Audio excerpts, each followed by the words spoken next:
yàgg na testé ku nekk seet na ko essayé na indi mais bii pas li daaneel Bayrou mooy li reetaanlu parce que au fait bu fekkente ne vote de confiance nga def loo xamante ne il n'était pas obligé mu jaar fa c'est-à-dire pour consolider sa position c'est-à-dire mbedd moo xamante ne dañ ne la jarul bu la neexee bu fi jaar nga jaar fa ñu agressé la en tout cas am na beneen yoon bu nekk nii mbedd yi bu la neexee bu jaar moom mu jaar fa léegi gars yi et puis dañ ko écraser pratiquement 100 et quelques sur 300 et quelques yoo xam ne dañ koo contre ça veut tout dire léegi il était obligé mu jox démission ki nga xamante ne moo di Emmanuel Macron et bi mu ko defee Macron après daal di tànn Sébastien Lecornu donc mu doon keneen koo xamante ne ñëwaat na yàgg na ànd ak moom yàgg na am confiance am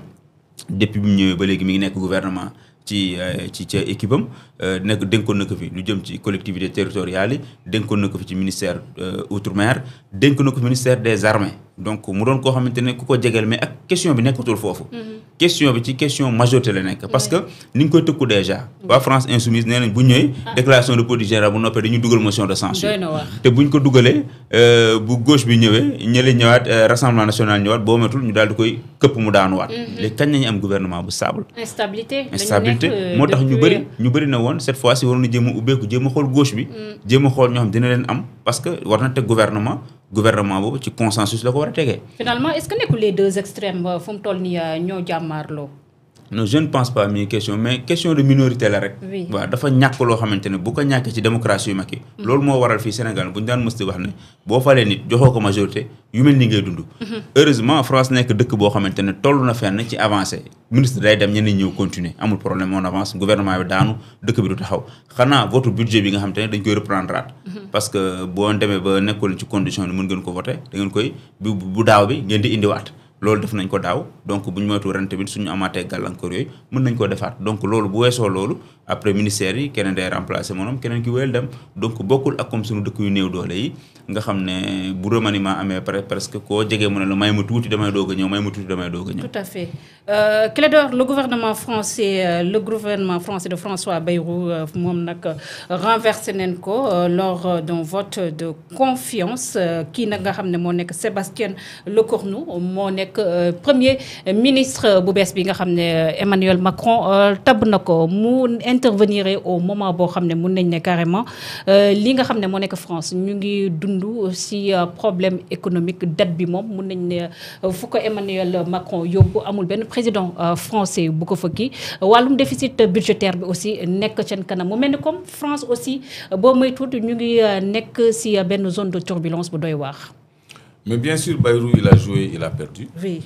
Te fi mu nekk nii configuration Assemblée nationale, je crois que ça ne donne pas la main à Macron. Léegi nag loolu Macron moo ci war a tirer les enseignements. Pour épargner une perte de temps à la France. Parce que France dafa yàgg am ay dirigeants yu dignes à l'image de Gaulle. Moom bi mu defee référendum. biñ ko nee bëgguñu dafa bàyyi. Donc Macron, à la suite de cette motion de censure là. bul fàtte ni opinion publique bi dafa mobiliser wu comme jamais comme rarement plutôt pour réclamer démission Macron ci boppam et l'organisation d'élections anticipées. Finalement le problème c'est Macron. C'est Macron le problème parce que quel que soit le gouvernement qu'il mettra il risque d'être encore censuré par une motion. te loolu dafay tardeel France léegi man su ma xamee ni man je ne jouis plus de la volonté populaire, de la légitimité populaire parce que c'est le peuple qui te rejette yow yaa war a njëkk a bañ a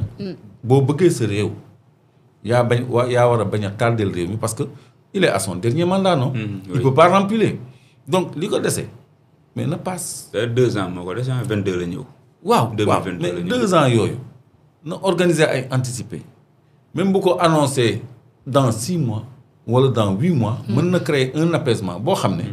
mën nañu def seen ay ajustements budgétaires jéem a réorganiser seen économie ce temps-là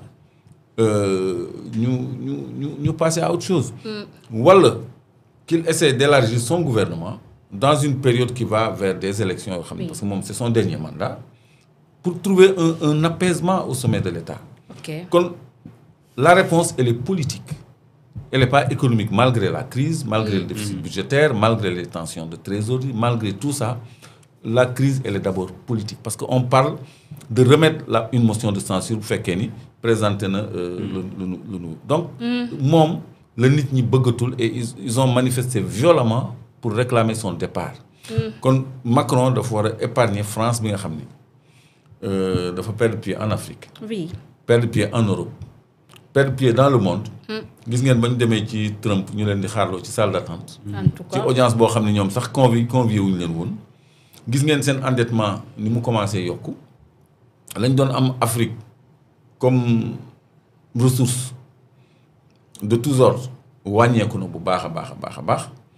donc France dafa am handicap bu rëy France dafa war a def une refondation une réorientation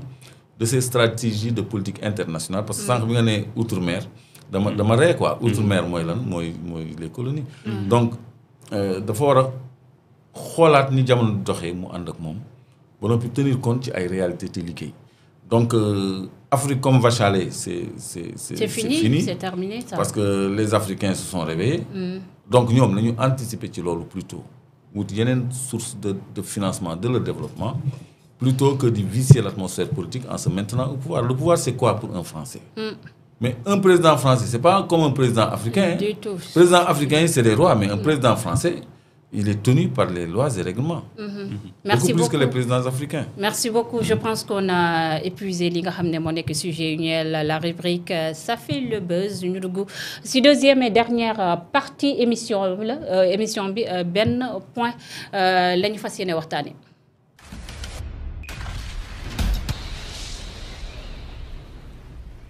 Merci beaucoup. Deuxième et dernière partie émission bi le débat thématique une bi nag ñu jagleel ko cette visite du premier ministre sénégalais Ousmane Sonko foofule ca Milan